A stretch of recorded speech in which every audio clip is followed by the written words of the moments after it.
Hey everyone, thank you so much for tuning in today. This video is geared towards my commission-based sales professionals. So the purpose of today's video is really to make sure that you are exceeding your expectations on a financial basis for the end of the year. You're hitting what your business plan calls for, and you're able to track this on a daily basis. So let's get started with an individual that wants to earn $100,000 per year. We are going to be working backwards, and of course I want you to plug in your own numbers into this formula, but to keep it very, very simple, my individual wants to make $100,000 and he or she also wants to work 50 weeks out of the year. Now, hopefully you've been doing a great job keeping track of your own ratios as well as what your average sale is.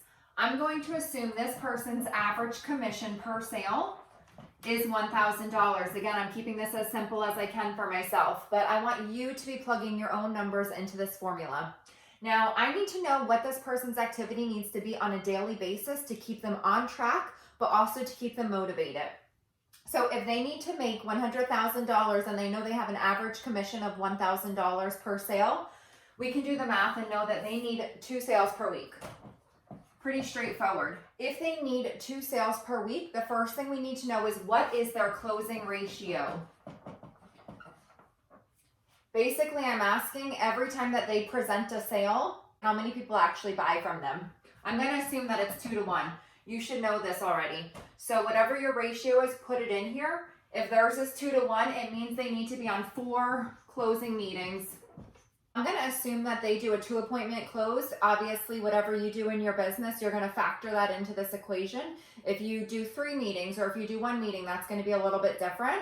But this person's going to do an initial consultation and then follow up with a second meeting close. So their opening meeting. How many opening meetings do they need to actually go on in order to get to those 4 closing meetings?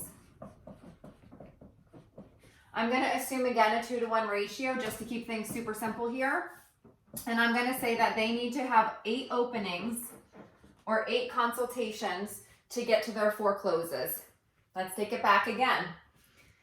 To get to those openings, what do we have to do? We have to put people on our calendars. I like to call this my set to held ratio. Now, if you are watching this video, I am assuming that you are in sales and you already know that this can be a huge pain. People are rescheduling all the time. They cancel, they no-show. And so you should know your set to held ratio. It's one of the most important ratios to know. I'm going to say it's 2 to 1. I'm going to hope that yours is better than that. I'll post another video on how to make it better than that. But for the sake of this conversation, let's say you need to schedule 16 appointments to get to see 8 people. Okay, basically we're saying 16 people, you will put them in your calendar, but you only saw 8 of them. That's what that ratio is. So how do we actually set those 16? Well, we have to talk to people. I call those my contacts. I'm asking for an appointment. This might be a little bit more challenging. And so I'm going to say that ratio, my contacts to set, I'm going to give it a 3 to 1. Again, I hope that you have a system in place that's letting you know what these ratios are so that this formula is a lot more accurate for you. But for the sake of this conversation, we're going to go 3 to 1 and say you need to talk to 48 people in order to set 16 on your calendar. This number is really going to vary, and so is this ratio based on where these people are coming from.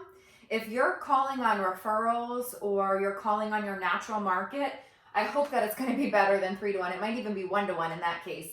But again, that's very dependent on who you're talking to. If they're cold leads, people that you maybe purchased a lead list from, that's going to be a lot higher of a ratio.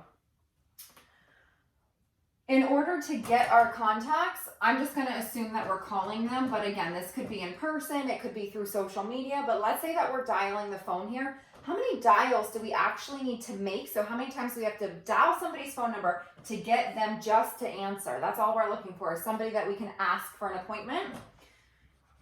That might be, let's say, dials to contacts. Maybe that's a 5 to 1 ratio. So I'll dial the phone 5 times. Out of those 5 times, only 1 person answers the phone. I've got to get 3 people to answer, which means I'd have to do 15 dials just to get my contacts and get my sets. Okay, so back to here. Dial the phone, 5 to 1, 5 times 48, we're looking at 240 dials. And that's where I'm going to pause it, because right now we know what we need to do on a weekly basis, and I can even bring this down really to a daily basis. If we're working, let's say, 6 days out of the week, we know we've got to make 40 dials per day.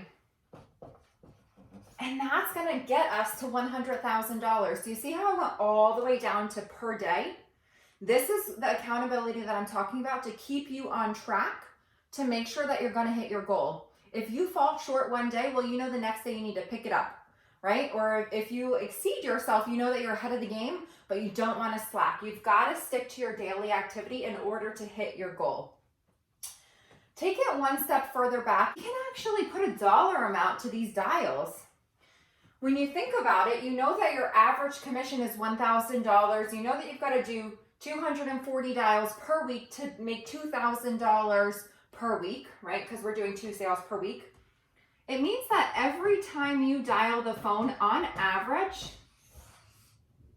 that dial, that phone call, whether or not the person answers the phone, whether or not you schedule an appointment, whether or not you even make a sale for the day, on average, every time you dial the phone, it's worth $8.33 to you.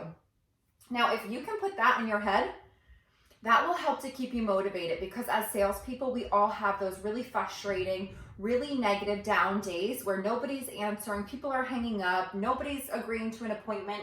But if you know that whether or not they agree to an appointment, whether or not they even answer, it's worth $8.33 to you, hopefully that's enough motivation to keep you going. Now, we know what our daily activity is.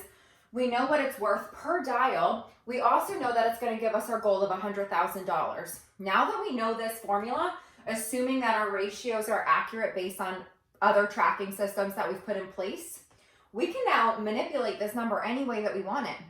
Let's say we want to make $200,000 for the year. Simple. Double our activity, 480 dials per week. Now, maybe you're thinking that's way too much for you. You have 2 options. Outsourcing. What do I mean by that? Hire an assistant, train somebody else to do the dials for you, or get better at your process. By getting better at your process, you cut these numbers in half and don't have to put in as much legwork, as much activity to net the 200,000 or 100,000, whatever it is that you're aiming for. Once you know the formula, it's very simple to keep to your daily activity and be able to push yourself, because you know what the end result is going to be.